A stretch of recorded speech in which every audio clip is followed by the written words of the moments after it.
أحسن الكلام كلام الله وأحسن الهدي هدي محمد صلى الله عليه وسلم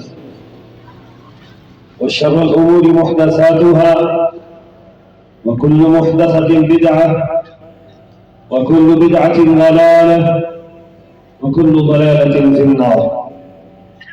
قال الله تبارك وتعالى في القرآن المجيد: أعوذ بالله السميع العليم من الشيطان الرجيم. بسم الله الرحمن الرحيم. اليوم أكملت لكم دينكم وأتممت عليكم نعمتي ورضيت لكم الإسلام دينا. وقال الله تبارك وتعالى في مقام آخر: اتبعوا ما أنزل إليكم من ربكم ولا تتبعوا من دونه أولياء. اللهم صل على محمد وعلى آل محمد كما صليت على إبراهيم وعلى آل إبراهيم إنك حميد مجيد. اللهم بارك على محمد وعلى آل محمد كما باركت على إبراهيم وعلى آل إبراهيم إنك حميد مجيد. سبحانك لا علم لنا إلا ما علمتنا إنك أنت العليم الحكيم. انتہائی واجب الاحترام معزز محترم علماء کرام،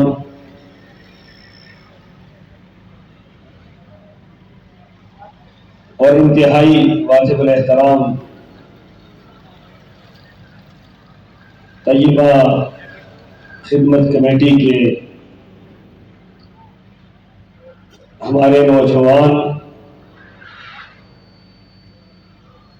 کہ جنہوں نے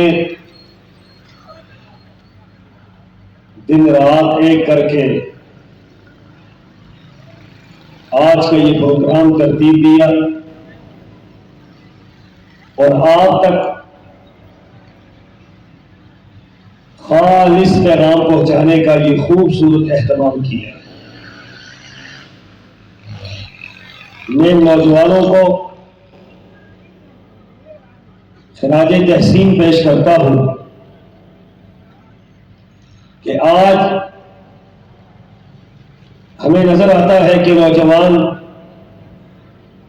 گلی کوچوں میں، بازاروں میں، سوشل میڈیا پر کن کن معاملات میں الجھے ہوئے ہیں، لیکن ایسے میں چند نوجوان اٹھتے ہیں اور دین کے جذبے کے، دین کے احیاء کے جذبے کو ساتھ لے کر، قرآن و سنت کا خالص پیغام لے کر، اللہ اور اس کے رسول کی بات لے کر وہ میدان کے اندر اترتے ہیں اور اپنی جوانیاں وقف کرتے ہیں. آج اور اس سے پہلے بھی اس طرح کے پروگرام آپ کو دیکھنے کو ملتے ہیں، تو یہ ہی نوجوانوں کی کوششوں کاوشوں کا نتیجہ ہے. میری دعا ہے کہ اللہ تعالیٰ ہمارے جتنے یہ طیبہ خدمت کمیٹی کے لوگ ہیں، اللہ تعالیٰ سب کو جزائے خیر عطا فرمائے اور سب کی کوششوں کو اللہ اپنی بارگاہ میں قبول فرمائے. اور بالخصوص تقی الدین سلفی صاحب جو اس میں متحرک شخصیت ہے، اور وہ حضرات جنہوں نے ہم سے بار بار رابطہ کیا اور بار بار وہ اصرار کرتے رہے، یہاں تک کہ آپ نے آج آپ کی دیدار کے لیے حاضر ہیں، تو سب حضرات کا میں تہ دل سے مشکور بھی ہوں اور ان کی زندگی کے لیے دعائیں کرتے ہیں کہ اللہ تعالیٰ ان کی زندگی میں برکت عطا فرمائے. سامعین محترم، مسلک اہل حدیث کائنات کی بہت بڑی سچائی ہے. روئی زمین کا سب سے سچا مسلک، سب سے سچا مسلک، سب سے کھرا مسلک، سب سے بہترین مسلک، سب سے اعلیٰ ترین مسلک، تمام تر خرافات سے پاک مسلک،